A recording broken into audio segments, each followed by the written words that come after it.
The helicopter Kobe Bryant was in had special clearance to fly in poor weather conditions before it crashed on Sunday.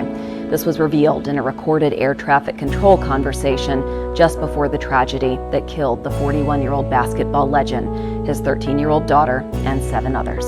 Copy that. We'll maintain special VFR, copter to English. That was the pilot confirming they were flying under Special Visual Flight Rules, or SVFR, when low clouds and fog were present in the area. This means he couldn't rely on instruments to guide the flight. Instead, the pilot had to fly lower to keep clear of the clouds to see the ground below.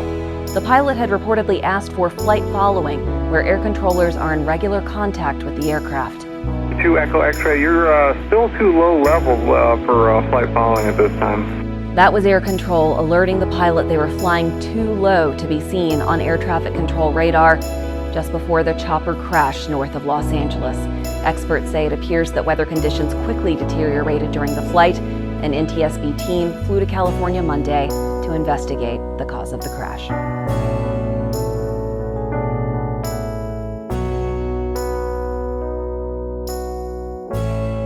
New reporting on that devastating crash. TJ Holmes starts us off near the scene of the crash in California with the latest. Good morning, TJ. Robin, good morning. And there are a number of families in pain this morning after that crash here in this neighborhood, and the hills in this neighborhood behind me, that killed 9 people.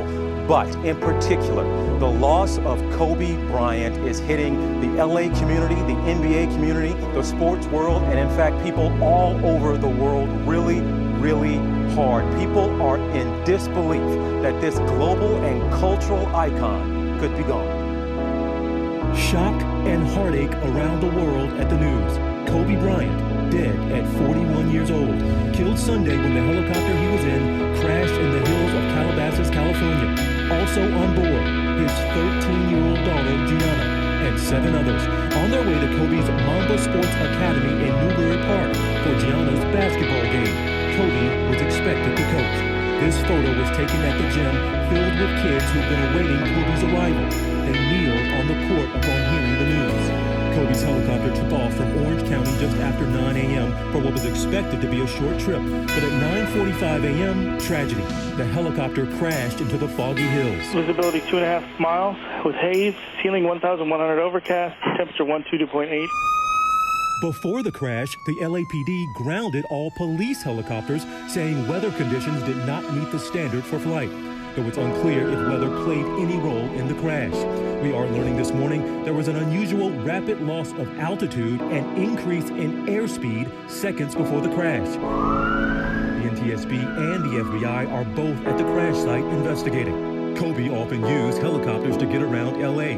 Here he is in 2016, even regularly taking his own helicopter to home games during the NBA season. He loved being in that helicopter. He certainly was never really concerned about it. For him to be gone, particularly through these means, is incredibly tragic. Just weeks ago, Kobe and Gianna, known as Gigi, were spotted at a Brooklyn Nets game having a father-daughter courtside moment that went viral. I love this. Fans showed love for Kobe at the Staples Center, and tributes continue to pour in for the man his fans lovingly call the Black Mamba. Kobe Bryant has hit a shot at the buzzer! Former teammate Shaquille O'Neal tweeting, "There's no words to express the pain I'm going through with this tragedy of losing my niece Gigi and my brother. I'm sick right now." And Magic Johnson called Kobe the greatest Laker of all time. During Sunday's games, players paid tribute, many of them holding back tears. The San Antonio Spurs and the Toronto Raptors among many of the teams who took a 24-second violation at the start of the game to honor Kobe, who famously wore number 24. The NFL Pro Bowl also quickly turned into a tribute.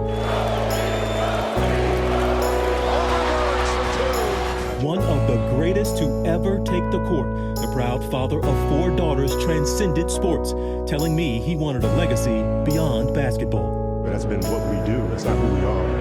And we've all been something more outside of our craft. And we look forward to continuing to grow, continue to evolve as people. And and no doubt weather will be a part of the investigation. And in fact, in a lot of ways, guys, we saw so much of Kobe Bryant. We didn't lose him in the prime of his career, but to many people, it feels like we lost him in the prime of his life. He had so many other ventures. We talk about the Oscars, a best-selling author. It seemed like he was just getting started in a lot of ways. In so many ways. TJ, thank you.